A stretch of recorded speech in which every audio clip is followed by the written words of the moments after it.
ईशान आया था, जब ईशान जो पहला मैंने उसको, इतना छोटा बच्चा था, उसमें तो कोई सोच भी नहीं सकता बच्चा किस तरीके से खेले। बट उसी उम्र में जब मैंने उसको 5-6 बॉल नॉकिंग कराया था तो उसने पहला बॉल ही उसने कवर ड्राइव मारा था। मैं एक ही चीज़ बोल सकता हूँ, T10 इतना फेमस नहीं होगा क्योंकि 11 साल के बाद ही ट्रायल का एलिजिबिलिटी है। कम से कम 6 साल एक बच्चे के पास, अंडर 14 के पास भी बचते हैं। और इस दौरान अगर कोई भी बच्चे अगर उस तरीके से मेहनत और उसका लगन और एक सही मेंटर और गुरु के पास ही पहुंचना पड़ेगा। नमस्कार, मैं हूं दुष्यंत कुमार, लोकल 18 से, और हमारे साथ हैं ऐसे हेड कोच जिन्होंने ईशान किशन को इंडियन क्रिकेट टीम में शामिल करा के उनको इंटरनेशनल क्रिकेट खेलने का मौका दिलाया है। हमारे साथ आज ऐसे कोच हैं जो आज हेड कोचिंग कर रहे हैं। छोटे छोटे बच्चों को आप हमारे पीछे देख रहे हैं, उनको ट्रेनिंग दे रहे हैं ताकि वो इंडियन क्रिकेट टीम तक पहुंच सकें। सर, आज का जो इंटरव्यू हमारा है वो बेसिक इसी बात को लेकर है कि अगर हम किसी बच्चे को उसके टैलेंट को पहचान के आगे बढ़ने का मौका दें तो वो कौन कौन से रास्ते हैं जिससे वो आगे बढ़ सकता है। देखिए दुष्यंत जी, क्या बोलते हैं, मैं अभी हम लोग खड़े हैं SDRB UMCC cricket academy. I am that chairman head coach of mentor of SDRB UMCC cricket academy. ये पहले मेरा 3 जगह पे, गुड़गांव, नोएडा और दिल्ली में अब मेरा सेंटर हुआ करता था लॉकडाउन से पहले। उसके बाद लॉकडाउन के काफ़ी बड़ा असर पड़ा। उसके बाद मैं ग्रेटर नोएडा में दनकौर एक ऐसा जगह है जो गुरु द्रोणाचार्य की जगह है, वहाँ पे मैंने इस लेवल पे मैं अभी एक ग्राउंड आपने देख रहे हैं, इतना अच्छा फैसिलिटीज़ बनाए और सारे एज ग्रुप का आपने बच्चे यहाँ पे अंडर 12, 14, 16, 19, इवन मेरा जो UMCC हॉस्टल है, यहाँ पे इंडिया के सारे जगह से बच्चे यहाँ पे आके प्रैक्टिस भी करता है। और तो हम लोग फैसिलिटी भी, हम लोग रात का भी फैसिलिटीज़, हम लोग नाइट पे भी क्रिकेट प्रैक्टिस करने का फैसिलिटीज़ दिए हैं, क्योंकि जब तक फैसिलिटीज़ नहीं देंगे तब तक बच्चे भी तैयार नहीं होगा।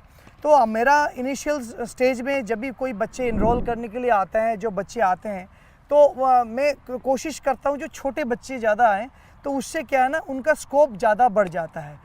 क्योंकि जब बच्चे 19-20 का आते हैं, उनके पास टाइम नहीं रहता है। जो अंडर एजेस का जो कैटेगरी है, अंडर 14, 16 और 19 लेवल पे जो स्टेट कैटेगरीज़ में जो बच्चे आते हैं, उसमें सेट नहीं होता है जब बड़े बच्चे आ जाते हैं। और जब 10-12 साल के भी बच्चे आते हैं, और जब 10-12 साल के भी बच्चे आते हैं तो उनको पास ऐसा प्रतिभा को हम लोग उसको नरिश करते हैं, क्योंकि मेरा काम ही है उसको देखना, पहला उसको फिटनेस कराना, उसको डेली रूटीन पे उनका स्किल वर्क पे ध्यान देना। तो जब तक वो उसके ऊपर ध्यान देते हैं, जब लोग 1 साल में जब उसको तैयार कर लेते हैं, तब जाके उसको अंडर 14 का जो डिस्ट्रिक्ट लेवल पे वो शुरुआती एज कौन सी है जहाँ पे क्रिकेट सही मायने में शुरू करने देखिए, शुरुआती एज तो मैं बोल सकता हूँ कि मैं ईशान को जब मैंने नरिश किए थे, that the age of 6 years, क्योंकि मैं उस टाइम खुद प्रोफेशनल क्रिकेटर था और मैं कोच भी ईशान को दिए हैं। मैं उसी टाइम के बात कर रहा हूँ, और उसी टाइम पे जब ईशान आया था, जब एज ऑफ 6 ईयर्स एज में जब मैंने 2 साल उसके ऊपर मेहनत करके मैंने जब तैयार किए, तब आपका लास्ट सीन तो सभी को ही पता है, जो आज ईशान किशन टीम इंडिया का one of the best attacking player है, IPL का one of the best players है। अभी आने वाले T20 वर्ल्ड कप आने वाले हैं, तो उसमें मतलब बहुत बड़ा एक रोल है ईशान का। तो वही है, अभी बहुत ऐसे बच्चे हैं जो यहाँ पे यंगस्टर्स है, जो ग्रेटर नोएडा में, दिल्ली से बहुत सारे बच्चे मेरे पास आते हैं, और उनको मैं एक ही चीज़ काम करता हूँ, उनका फिटनेस के ऊपर ध्यान देता हूँ, उसके सारे डेली स्किल्स के ऊपर मैं ध्यान देता हूँ। क्योंकि मुझे पता है जो इसी एज में, जब 14 साल की उम्र तक, 6 से लेके 14 साल की उम्र तक अगर मैं इसका स्किल डेवलप कर दूँ, तब जाके वो स्टेट लेवल पे अंडर 14, 16, 19 की जो कैटेगरी है, जो स्टेट लेवल का, उस कैटेगरी में फिट हो पाएगा। मान लीजिए यहाँ पे बच्चे खेल रहे हैं, इसमें से हम किसी एक को भी ये माने कि भैया वो इंडिया खेलेगा आगे जाके, तो वो कौन सा तरीका होगा जिससे वो आगे बढ़ेगा? देखिए, तरीका तो बहुत सारे चीज़ है, क्योंकि हम लोग पहला ही चीज़ देखते हैं एक बच्चे का अंदर की हुनर है ना, वो टैलेंट बोलते हैं, प्रोडिजी बोलते हैं। तो जब ईशान आया था, जब ईशान जो पहला मैंने उसको, इतना छोटा बच्चा था, उसमें तो कोई सोच भी नहीं सकता बच्चा किस तरीके से खेले। बट उसी उम्र में जब मैंने उसको 5-6 बॉल नॉकिंग कराया था, तो उसने पहला बॉल ही उसने कवर ड्राइव मारा था। तो मैंने पहला बॉल पे कवर ड्राइव मारने के बाद ही उनको, पिताजी को मैंने जो शब्द बोले थे, वो 3 बार मैंने बोला था, जो आप टीम इंडिया टीम इंडिया खेलेगा, टीम इंडिया खेलेगा, टीम इंडिया खेलेगा। तो यही जो चीज़ होता है, जो हम लोग जो बच्चे को देखते ही जो पेरेंट्स लेके आते हैं, और किसी बच्चे के ऊपर ज़्यादा परिश्रम करना पड़ता है। देखिए सब बच्चे एक जैसे नहीं होता है और वो फिटनेस के ऊपर ही डिपेंड करते हैं, और तभी जाके हम लोग भी कोशिश करते हैं जो इसको किस तरीके से किस लेवल पे उसको इस बच्चे को लेके पहुंचाए, क्योंकि मेहनत और लगन और साथ साथ सारे चीज़ के ऊपर प्रैक्टिस सेशन है ना, जैसे प्रैक्टिस का बहुत सारे कैटेगरी होता है, उस लेवल पे जब एक बच्चा खड़े उतरे तब जाके हम लोग सोचते हैं कि ये अभी एक तैयारी हो गया, अभी इसको अभी स्टेट लेवल के लिए भेज सकते हैं। आपने बताया सर 14, 16, अंडर 19 इस 3 स्टेज से बच्चे को गुजर के और जाना है अपने नेशनल टीम में।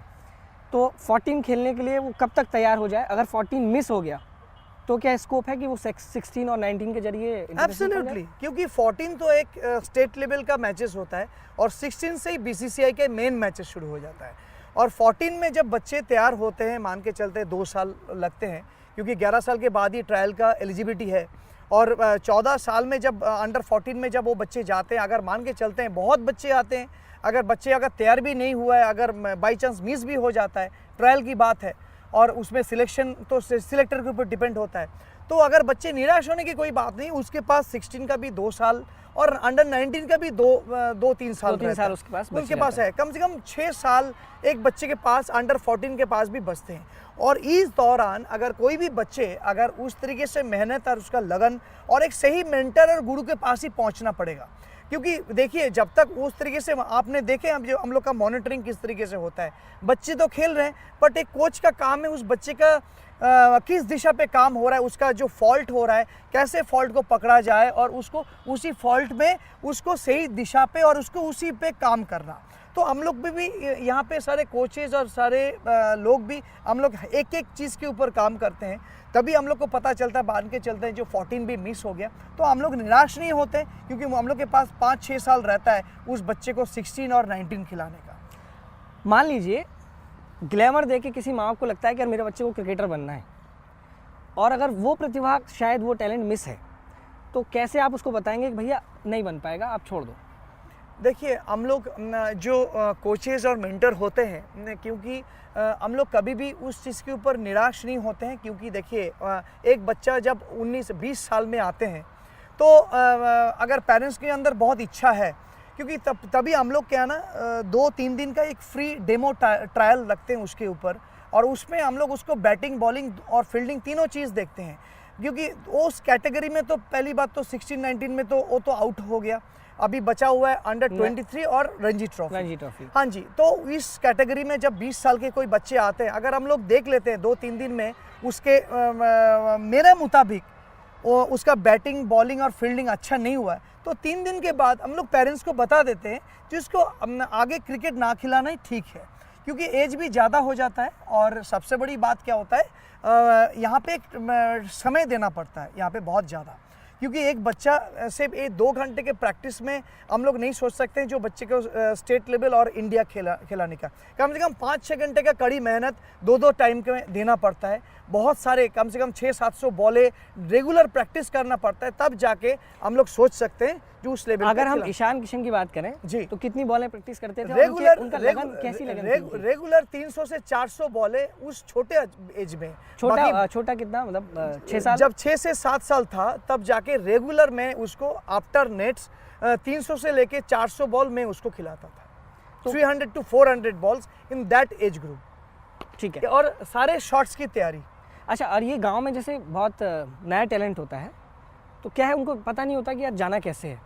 मान लो आप जैसे अच्छे कोच लगाना हो, तो क्या कैसे वो तलाश करें, कैसे निकलें, क्या बताएं अपने घर वालों को, यार नहीं मेरे अंदर प्रतिभा है, मैं खेल सकता हूँ? जी, क्योंकि मैं एक ही चीज़ बोल सकता हूँ, अभी मेरे जरिए आपके जरिए, जैसे हम लोग का यूट्यूब चैनल है और हम लोग का जो फेसबुक और इंस्टाग्राम है UMCC क्रिकेट एकेडमी, और मेरा क्रिकेट गुरु उत्तम मजूमदार जो यूट्यूब चैनल है, इसके जरिए मेरा जो इंडिया के सारे बच्चे इसमें जुड़े हुए हैं, और क्या बोलते हैं उसी से मेरे पास सारे फ़ोन कॉल्स आते हैं, और सब बच्चे इवन बिहार के, यूपी से, हरियाणा से, हिमाचल से, इवन आपके तमिलनाडु हो गया, साउथ के भी, मुंबई से भी, इवन मेरे पास दुबई के भी बच्चे मेरे पास आके 2-2 महीने के कैंप करते हैं।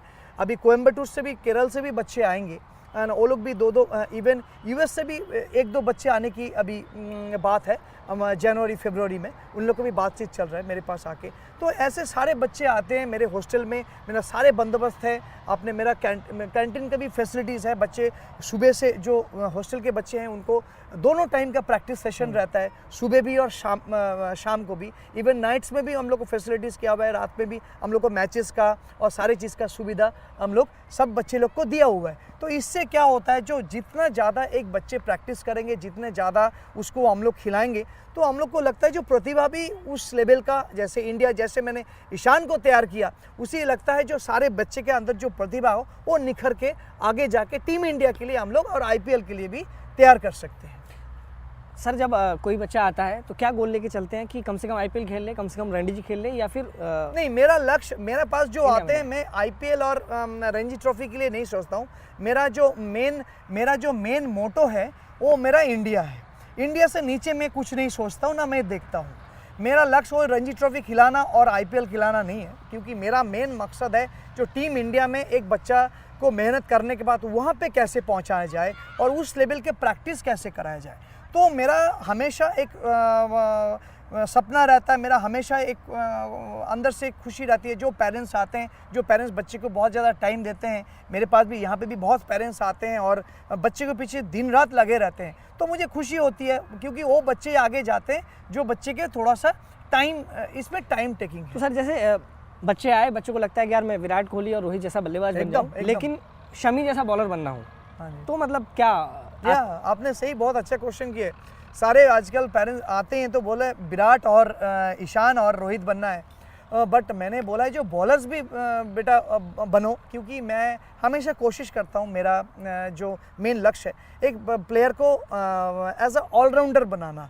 क्योंकि देखिए, बैटिंग वो अगर बैटिंग करता है उसको बॉलिंग में भी उसको सेम उसको पुश करना, अगर कोई बॉलर है तो उसको एज अ बैटिंग में भी, क्योंकि आप देख रहे हैं जब से आईपीएल हो रहा है और सारे चीज़ हो रहा है, तो वहाँ पे भी बैटिंग बॉलिंग दोनों का कॉम्बिनेशन है, और एक प्लेयर को दोनों ही चाहिए होता है, बैटिंग बॉलिंग दोनों चीज़ों से।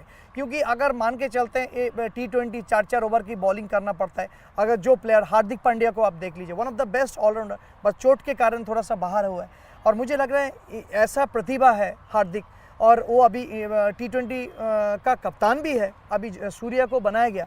तो मुझे लगता है जो ऐसे जैसे रोल मॉडल है, जो ऐसे बहुत सारे प्लेयर्स में प्रतिभा छुपा पड़ा हुआ है, गांव-गांव में, डिस्ट्रिक्ट में, शहरों में, कैसे बाहर आएगी सर? मतलब तो ऐसे ही क्या करना पड़ेगा? तो उसके लिए अभी बीसीसीआई बहुत बड़ा रोल कर रहा है, एनसीए में बहुत अच्छा सुविधा है, सारे स्टेट लेवल को वो सारे सिलेक्टर्स और सब चीज़ दिया हुआ है। तो इस तरीके से अगर हम लोग उस ऐसे टैलेंट को अगर हम लोग स्टेट लेवल पे पहुंचा के, वो सही बच्चे को जब तक एनसीए में जाके मॉनिटरिंग करके, उन बच्चे को जब तक मतलब जो मेन ऑब्जर्विंग कमेटी है, सारी चीज़ है, अगर उनको अगर एक कैंप में रखा जाए, उनको ट्रेनिंग दिया जाए, मुझे लगता है ऐसे प्लेयर में से ही टीम इंडिया के लिए रिप्रेजेंट कर सकते हैं। तो सर जैसे T20 हो गया, इतना हाइप हो गया उसका आईपीएल की वजह से, और दूसरे देश भी ऐसे लीग्स चला रहे हैं, T10 का भी टाइम आ गया क्या?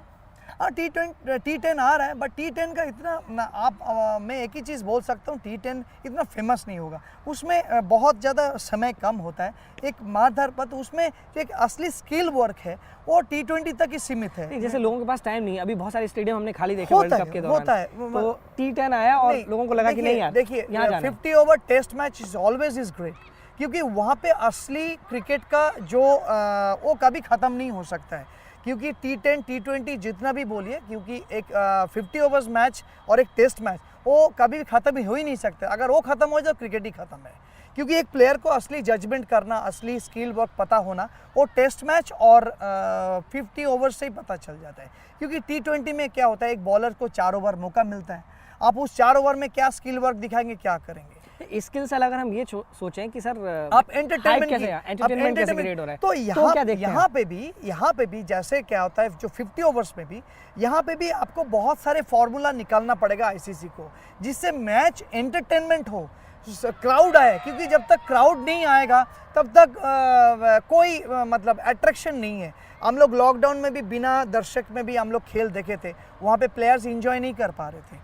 तो यहाँ पे भी हम लोग को सोचना है, जो यहाँ पे स्किल वर्क और क्या बोलते हैं जो दर्शक कैसे आए, एंटरटेनमेंट कैसे हुए, और इससे क्या बोलते हैं प्लेयर्स को भी पता है इसमें बिजनेस भी अच्छा होता है सारे तरफ से। मतलब आप देखिए कितना स्पॉन्सर, अब जब से क्राउड आने लगा, जब से सब, अभी बीसीसीआई का भी कितना बड़ा रोल हो रहा है, और बीसीसीआई सारे स्टेट बॉडी को जब फंड करते हैं सबसे, इससे सारे स्टेट में स्टेट बॉडी सारे डिस्ट्रिक्ट लेवल को कवर करते हैं, तो एक तरफ से बीसीसीआई का कितना बड़ा रोल हो गया है ना। आईपीएल अच्छा होने के बाद कितने ऐसे प्लेयर, जिसको एक प्लेयर उसको स्टेट में भी मौका नहीं मिलता, आज ऐसे प्लेयर को भी हम लोग करोड़पति होने देख पाते हैं, जिसमें रणजी ट्रॉफी में उसको मैच फीस ज़्यादा बहुत ही कम मिल रहे हों।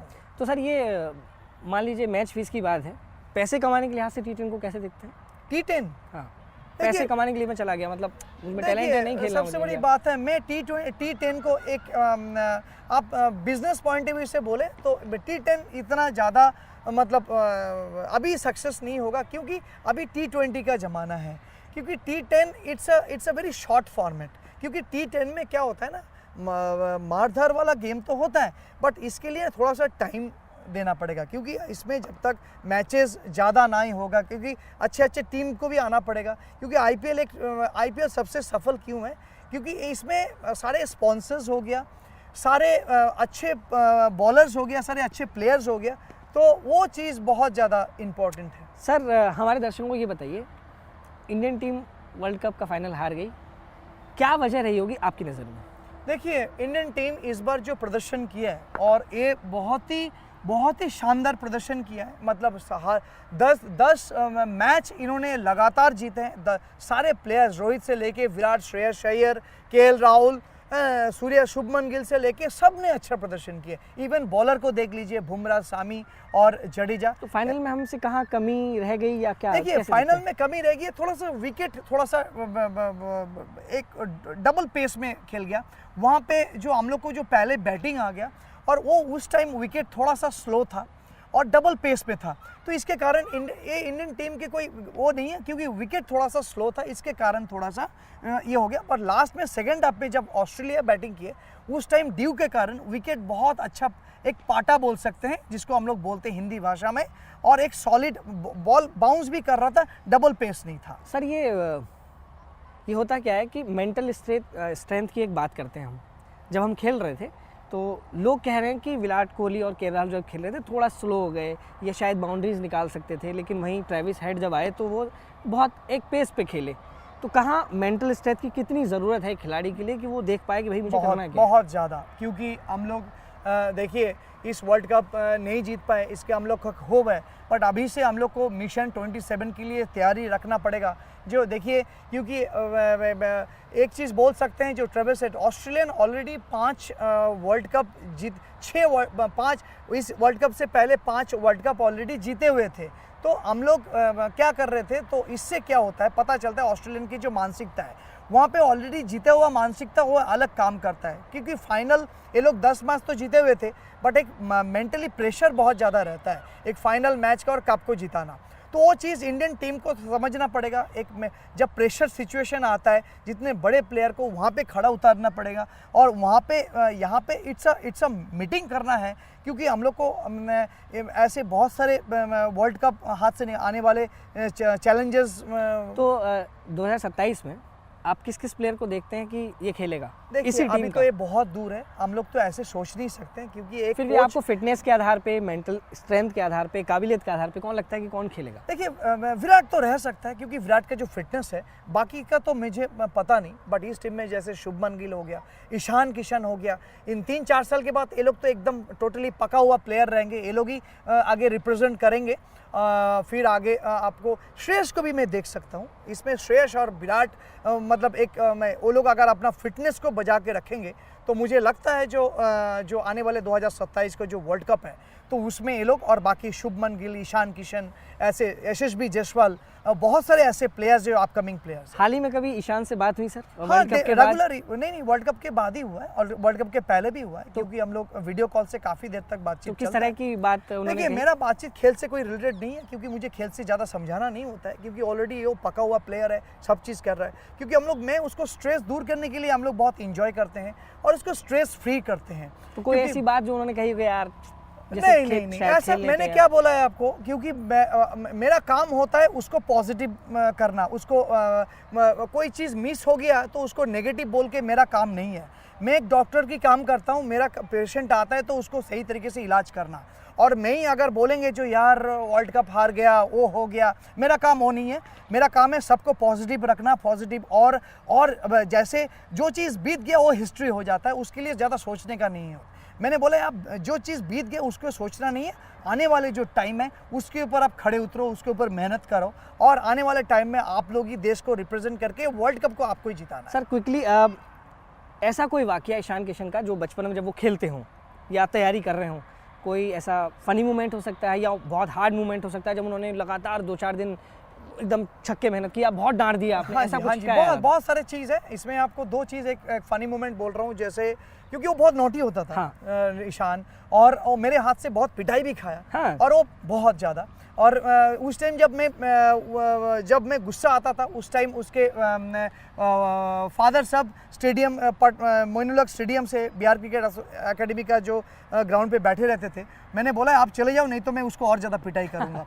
तो ये चीज़ होता था। तो और क्या बोलते हैं, उसको खाने का बहुत ज़्यादा शौक़ है, और फ़नी मोमेंट बोल सकते हैं जो वो एक ऐसा बच्चा है जो ड्रेसिंग रूम को ना लाइव रखता है, और उसको अंदर ज़्यादा दुख नहीं है, उसको मैंने कभी भी सैड करके रखा नहीं है। बोले जो चीज़ हो गया हो गया, वो उसमें आप ज़्यादा अपने आप को मायूस ना करो, ना नेगेटिव सोचो।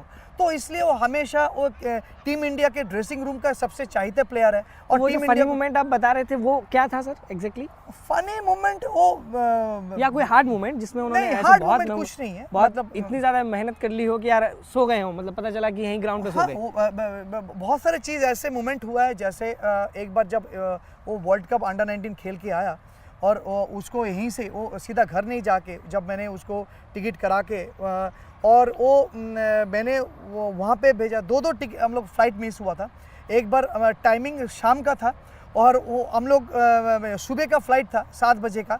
हम लोग शाम को 3 बजे यहाँ से निकल गए, और 4 बजे पहुँच के हम लोग इतना जल्दी पहुँचे, और हम लोग फ्लाइट बोला गया था जो ये सुबह का ही चला गया, और दूसरा हम लोग फ्लाइट के टिकट करे, वहाँ पे वो स्टे किया हुआ था, और वहाँ पे भोर रात में था वो, और वहीं पे ही वो सो गया था। वो दूसरा फ्लाइट भी उसने मिस कर दिया था। This is that funny moment. वो चीज़ होता है कभी कभी लाइफ में, बट वो गेम खेलने तो लेकिन फाइनली और एक ऐसा अजूबा प्लेयर्स है, मैं बोल सकता हूँ, जो टीम इंडिया को मिला है, और आने वाले टाइम में ये लोग टीम इंडिया को जिताने के लिए और वर्ल्ड कप जिताने के लिए ये लोग सबसे ज़्यादा बड़ा रोल हो सकता है। सर इसमें कंपैरिजन जैसा कुछ नहीं है, फिर भी आपको क्विकली आंसर करना है, विराट बेहतर है कि रोहित बेटर है?